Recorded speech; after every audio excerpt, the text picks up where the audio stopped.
Hi, everybody. Welcome back into the Parker the Man page on yournews.com. There she is, right there.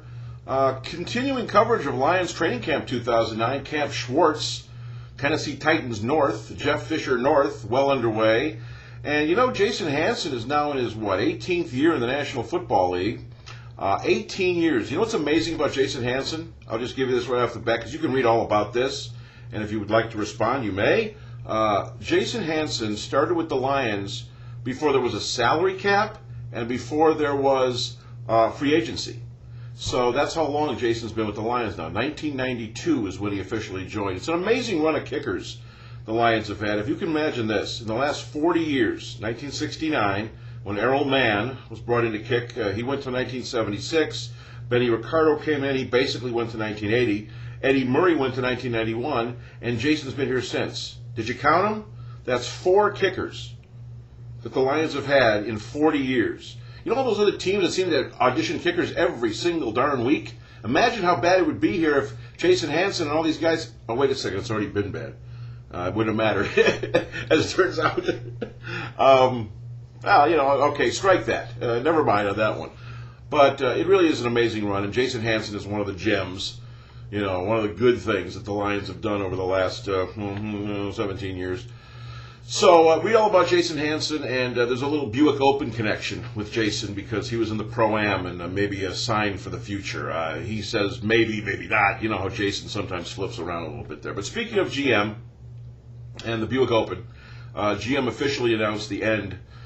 We knew it was coming. Worst kept secret in the history of secrets. They said goodbye to the Buick Open, said goodbye to the Buick Invitational as well in California.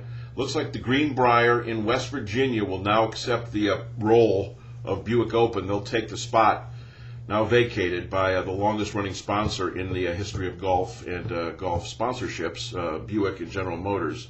But the official end, so it's done. We'll see what happens down the line, but I'm scratching my head over it. Let me tell you this, people. The PGA doesn't really care if there's a PGA Tour event in Michigan. I'm telling you this from the people I know inside Ponte Vedra and that area of Florida. They really don't care. It just, you know, obviously they could have saved it somehow, but they just didn't want to. And the Greenbrier really ponied it up. They came with it, and they're going to get the tournament. Don't know about the Buick Invitational. It means that there are 4 tournaments that have lost sponsors this year, and another potential 10 could be in 2010. Jared Washburn's debut with the Tigers, not good.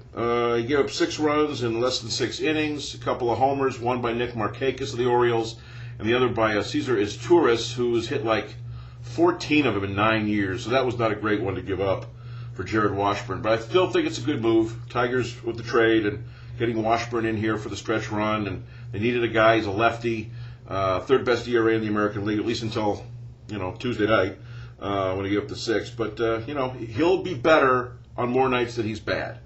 So that was just a bad one for Jared Washburn in his debut as a Detroit Tiger starting pitcher. The Dodgers beat the Brewers 17-4. You say, well, so what? That's a blowout. Well, it's the most runs scored by the Dodgers in 30 years at home. Since 1979, the last time they scored 17 or more runs in a game, and that was against the Cincinnati Reds. It just seems like the Dodgers, being the Dodgers, would have more games at Chavez Ravine Dodger Stadium where they would have been that way. By the way, after the game, Prince Fielder, who got plunked in the 9th inning by Guillermo Mota, tried to get to Mota in the Dodgers clubhouse. Of course, Prince Fielder of the Brewers, Cecil Fielder's kid. He was restrained by security and a couple of his Brewers teammates, so he didn't get there because it could have been an awfully bad scene if Prince, who's a hothead, and he's tried this stunt before. When he gets hit, he hates it, obviously. But he didn't make it. So there was no incident after the game, as it turns out, and that's lucky. The cooler heads have prevailed, but you can read about that as well in the Parker and the Man page. And the other thing, Thursday, well, let's see how this, you know, you can read about the genesis of this, but there's a guy named Jason Colthorpe who used to be he was a young kid when I was doing Lansing Lugnuts games on TV in Lansing. Back in the late 90s into the 2000s, I'd go up to Lansing and do the games with Dave Ackerley from Channel 6. There was a kid named Jason Colthorpe. I say kid, he was 19, 20 years old, who would run around the ballpark with a T-shirt cannon and throwing the stuff, and he'd do the PA announcing. He was a man about town, a jack of all trades over there. He wanted to get into sports broadcast. He used to shadow us. He was a good kid. He was a good guy in the room. And sure enough, by 2000, he was working at Channel 10 in Lansing for Tim Stout in sports. He moved into news. He's done all sorts of the newscasts, mornings, at noon, nighttime, main anchor, whatever. Well, on Thursday, Jason Colthorpe hits the pinnacle for his career. He's one of the guys that gets the sub for Regis Philbin on Live with Regis and Kelly. They're doing this thing where they're using local news anchors to sub for Regis this week and then Kelly Ripa next week. So they'll have females next week, males this week. He gets to actually interview Jeremy Piven on Thursday from Entourage. I'm jealous of that one. I'm jealous of that part. I love Jeremy Piven. So, but good for Jason. Very happy for him, and I'm going to be watching Jason Colthorpe, the guy who used to do Go Nuts for Donuts. You know, Go Nuts for the Lug Nuts. Go Nuts for Donuts was my favorite, Jason. Go Nuts for Donuts is going to be hosting for Regis Philbin. So, Mr. Go Nuts for Donuts. Check him out if you get a chance on Live with Regis and Kelly. It'll be Live with Jason and Kelly on Thursday, August 6th. So there you go. Jason Colthorpe is his name. From Lansing, still works at Channel 10 WILX TV. Go Nuts for Donuts, and happy navigating on yournews.com.